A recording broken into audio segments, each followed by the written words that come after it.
soy Lucía Badía, tengo 47 años y fui la primera paciente tratada de Gaucher en España.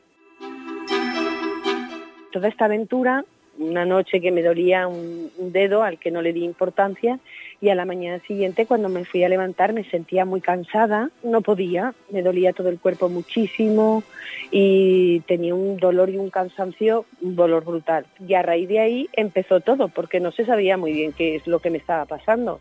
En ese momento ahora sé que tenía una crisis ósea, que es referente a mi enfermedad, que es el tipo 1, y empezó todo sin saber muy bien qué pasaba. Yo creo que cuando uno tiene una enfermedad rara, lo peor de la situación, no saber qué le pasa, el miedo o la incertidumbre hasta que le pones nombre a eso que te está pasando. Entonces, lo peor para mí fueron esas semanas en donde no sabía muy bien qué me estaba pasando.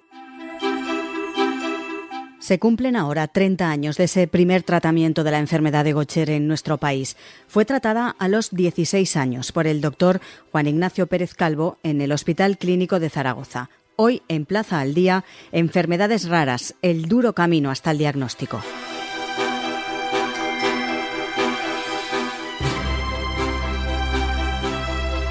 Saludamos al doctor Juan Ignacio Pérez Calvo. Doctor, muy buenas. Muchas gracias por la invitación y por el interés que tienen en este grupo de enfermedades.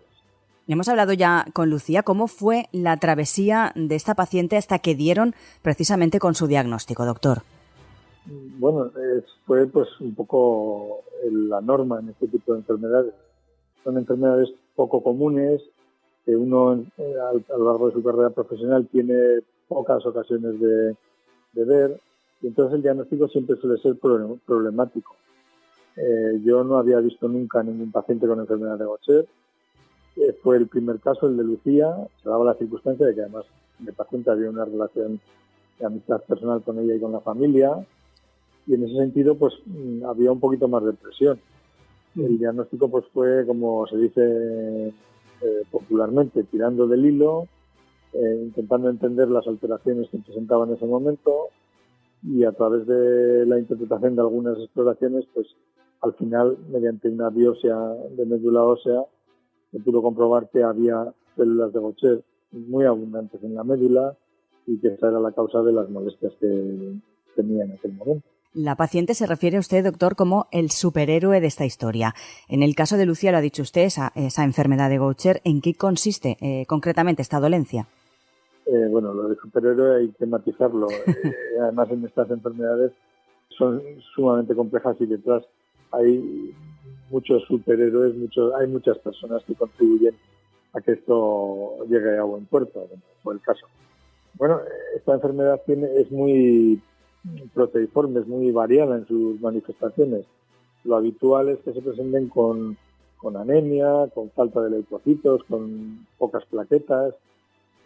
Otras veces eso se puede combinar con el crecimiento de algunos órganos, como el bazo, el hígado. Otras veces debutan o se acompañan de dolores óseos muy intensos, de una pérdida de energía, de cansancio, astenia. En el caso de esta paciente, de Lucía concretamente, lo que había era visceromegalia, el bazo y el hígado estaban crecidos, había un déficit de células de la sangre, anemia, leucocitos, plaquetas, y también tenía dolores en los huesos y bastante astenia.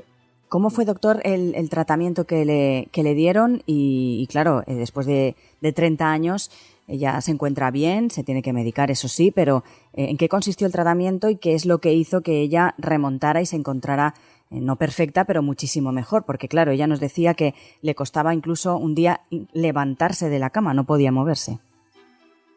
Estas enfermedades pueden ser no solamente la enfermedad de Gaucher, que es la variedad del adulto, es una de las más benignas que hay de todo este grupo de enfermedades. Hay algunas que son muchísimo más inhabilitantes, pero a pesar de todo pueden interferir mucho con la vida diaria de los pacientes. En el caso concreto de Lucía, por el momento en el que debutó, pues en la literatura empezaron a aparecer la experiencia de algunos grupos en Estados Unidos que habían descubierto una enzima, que era la enzima que falta en esta enfermedad, que se podía purificar y que se podía administrar por vía venosa. Entonces, rastreando un poco en Internet qué grupos, qué hospitales en Estados Unidos trabajaban en aquello, pues nos decidimos ir al Monte Sinaí de Nueva York, donde estaba el doctor Gregory Pastores, que era un experto en la materia, que ya tenía una pauta, un protocolo que digamos, había diseñado él específicamente de uso de este fármaco. Fuimos allá, vimos cuáles eran las pautas de tratamiento, las medidas que había que tomar, cómo se administraba, y a la vuelta a España pues pusimos en marcha la solicitud del fármaco, que fue unos meses después, que se aprobó en Europa y en España, y empezamos a tratarle. Básicamente es una infusión, es decir, la administración por vía venosa durante unos minutos, 15 minutos, 20 minutos, en el hospital cada 2 semanas. Y ya al poco la tolerancia fue excelente, y a los pocos semanas, meses de tratamiento, pues ya se veía una clara mejoría que ha permitido pues la recuperación completa de la paciente, como suele ser la norma en muy pocos pacientes que respondan mal al tratamiento. Porque, doctor, ¿se tiene constancia del número de personas que padece esta enfermedad en España? Pues en este momento es difícil tener un número exacto, pero en este momento habrá alrededor de 400 personas, de 150 a 400 pacientes. Quizás alguno más asintomático sin tratamiento, pero por ahí andarán. ¿Y es más común en niños o en adultos? Bueno, es más común en adultos, pero porque las formas infantiles, sobre todo, y las infanto-juveniles, pero sobre todo las infantiles, son letales y no tienen tratamiento. Entonces la variante tipo 2, que se llama el Gaucher tipo 2, que es la forma infantil, provoca la muerte al poco tiempo de nacer, con lo cual no llegan a la vida adulta. Afortunadamente el tipo 1, que es el del adulto, permite supervivencias prolongadas. Por ejemplo, en la visita al Monte Sinaí en Nueva York vimos diagnosticar pacientes con más de 80 años, que debutaban en ese momento. Entonces eso hace que esta enfermedad sea más prevalente en el adulto. Se celebra el Día Mundial de las Enfermedades Raras. Está claro que cada vez se diagnostican más, aunque cueste, pero ¿cuál es la reivindicación que haría usted en un día como este?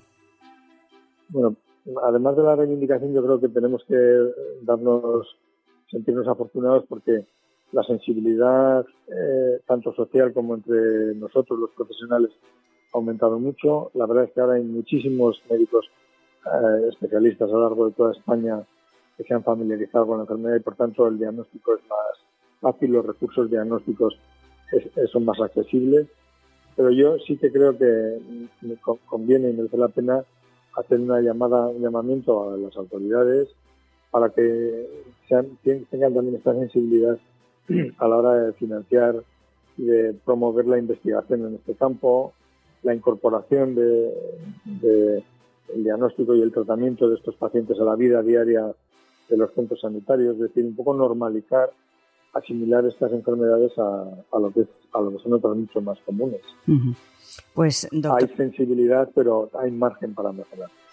Doctor Pérez Calvo, muchísimas gracias por estar hoy con nosotros, y sobre todo enhorabuena por todo ese trabajo y diario de ese incansable, no sé cómo decir, camino complicado, con a veces espinas, para intentar ayudar a todas estas personas que padecen diferentes enfermedades raras. Gracias por acompañarnos. Muchas gracias a ustedes, y recuerdo que el esfuerzo es colectivo, ¿no? Aquí no hay personas individuales, se trata de trabajar en equipo y trabajar con los pacientes. Muchas gracias.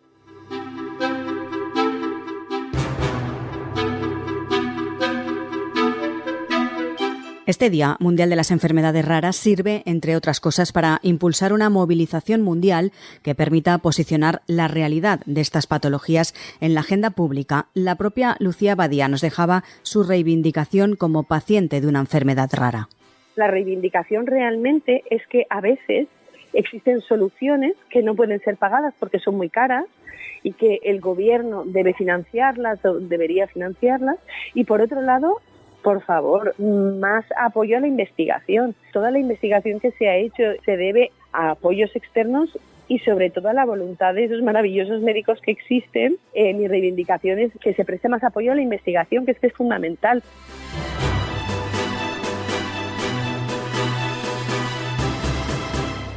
Ya saben que pueden escuchar Plaza al Día en plazapodcast.es, también a través de sus redes sociales en Instagram, X, Facebook, TikTok y LinkedIn. Además, lo pueden hacer también a través de todas las cabeceras de Ediciones Plaza y en las principales plataformas de podcast a las que pueden suscribirse y enviarnos sus comentarios. Además, les recordamos que tienen también a su disposición plazaldía.es. Allí tienen todos nuestros contenidos a los que fácilmente se pueden suscribir.